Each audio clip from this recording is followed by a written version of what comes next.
Un dispositif de sécurité conséquent, est-ce cela qui a dissuadé les catholiques traditionalistes de se montrer sur le parvis du théâtre ? Là où les attendaient pourtant un rassemblement des mouvements d'extrême gauche, les opposants à la pièce ont préféré célébrer dans leur chapelle une messe dite de réparation. Notre manifestation ce soir, elle est vis-à-vis de notre Christ, vis-à-vis de Dieu, vis-à-vis de notre foi. Voilà.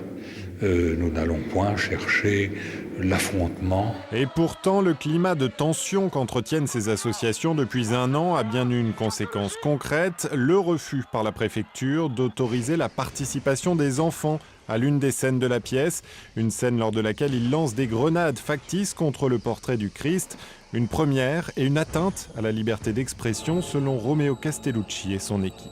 La décision de la Commission est sur la même ligne des protestations des intégristes, c'est-à-dire la Commission empêche la participation des enfants et comme les intégristes hyper-catholiques ou je ne sais pas, ils voudraient empêcher le déroulement du spectacle. Donc c'est un peu dangereux.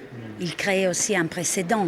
Pour refuser de donner raison aux opposants, la pièce s'est jouée tout de même, laissant aux spectateurs poitevins la liberté de se faire leur propre avis. C'est gênant, mais voilà, c'est un mal pour un bien et voilà, c'est époustouflant et voilà.